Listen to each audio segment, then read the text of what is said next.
What's up, guys? I'm eating while I do this, so because I have to eat before 10:30 because I go to work at 11.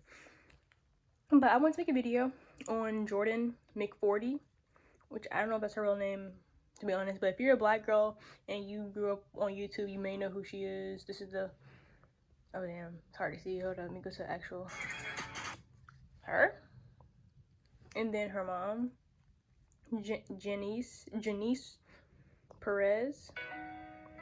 They look alike, just a light skin version of her daughter, vice versa, dark skin version of her mom. I don't know. But they have a series where it's like, how does Jordyn feel about her mom, Jeanice Perez's parenting? And it made me realize that it's all about, like, again, kids are such spiritual beings in the sense that not all kids are very conscious and logical as kids, but I feel like I've always been conscious and logical. And I feel like most kids are to an extent, or at least they can feel an energy in a room and be like, oh yeah, no, like, everyone can feel an energy. Everyone knows when they walk to a space, it's a little awkward. It's like, ugh. The energy has you like, ugh, like makes you like wanna, ugh, you know what I mean? You know, that's how the energy makes you feel, right? And so when it comes to parenting and being a parent, when she was saying some of the rules she had, like, I felt like such an outcast because I would see kids my age not having to put their room in a, put their phone in another room or in the hallway or in like a public walking area in the house, in a public area in the house when I went to sleep. Like, I didn't really see that much, and so I was like, my mom's doing this on purpose to, like, on purpose. So why can't I have my phone in my room? Like, I'm not gonna be up all night on my phone, because that's what my perspective was. It's like, I'm not gonna be up all night on my phone. Like, I want to wake up and go to, I don't want to go to school. Like, who wants to go to school? But I'm not trying to wake up and be like, look, I'm so tired. But it gets to a point, and but I think because of the fact that at some point in time I was allowed to sleep with my phone in my room, and I did nothing to break that, but it just started happening again. I think that's really what I mean by that, and that's why I feel like it was different for me than it would be for Jordyn and her mom, because they seemingly, I don't know them personally, and I bet nobody watching this knows them personally, but they seem to have a good, healthy, caring relationship. I don't really remember what I was saying, but it's seemingly they have a good relationship, as we know. I don't know, just off of what they have going on online. And her mom, I think, came from a toxic-ish household, and so I feel like she's coming at her daughter with a sense of like, I came from something toxic, I don't want this to be something toxic, because again, we don't know their home life, of course. And I feel like what I'm trying to get at is that it's all about the intention a child feels when their parent lays down a rule. The video she's talking about, like, at the time, like they're putting the phone away, not being able to put your phone in your room. You know what I mean? I feel like Jordyn was like, at the time, I was upset about that. Same. But she understood it was about safety and not having unlimited access to the internet, yada, yada, yada, yada. Which is something that I could comprehend at that age as well.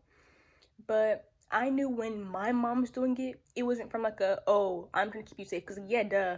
She's my mom, she's trying to keep me safe. But not really, because I still had unlimited access to the internet and I was a little traumatized. But nothing to hear nor over there.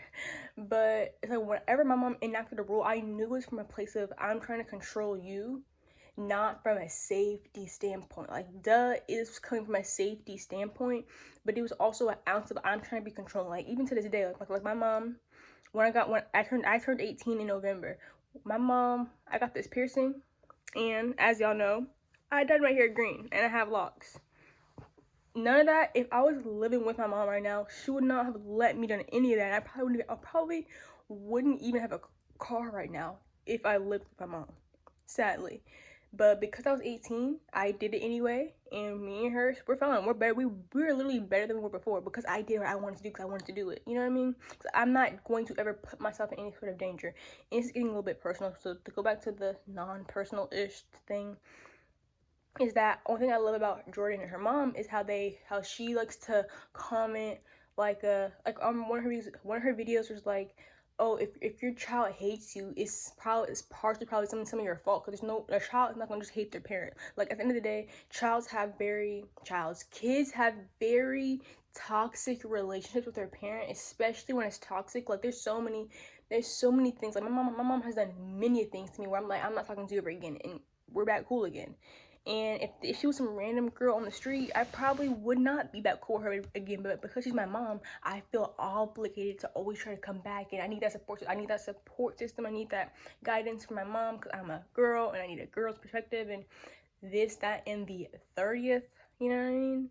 So it's already kind of a fostered toxicness, because you're kind of conditioned that, oh, it's your mom, it's your dad, you need them. Like, you're gonna come back to them, oh, just give it, just let it go, it's your mom, like, she makes mistakes. Like, some of these mistakes are a little iffy, you know what I mean?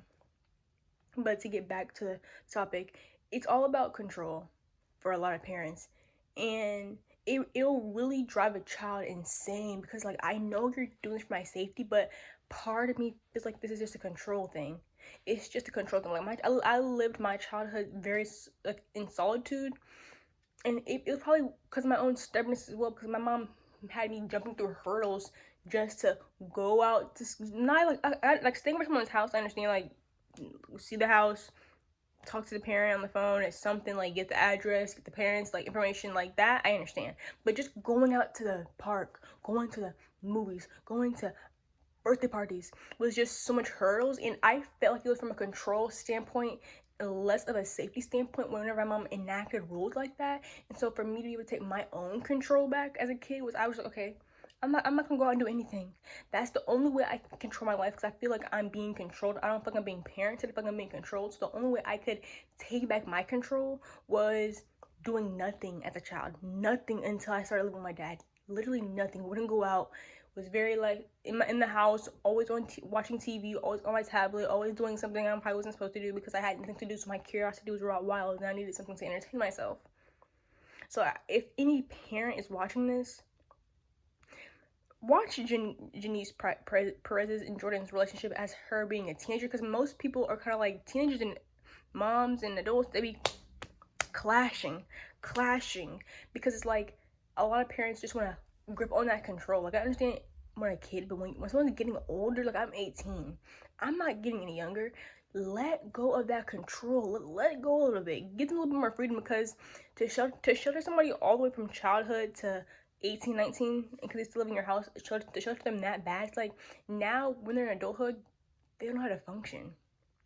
Like, I suck socially because I did not socialize as a kid, and then COVID happened, so I socialized even more. So I'm so used to talking to people, and that has affected me in my romantic relationships and friend-wise, but more romantic, because it's like, I didn't grow up in a household where we're touching and hugging and laughing and hey, step in the name of love.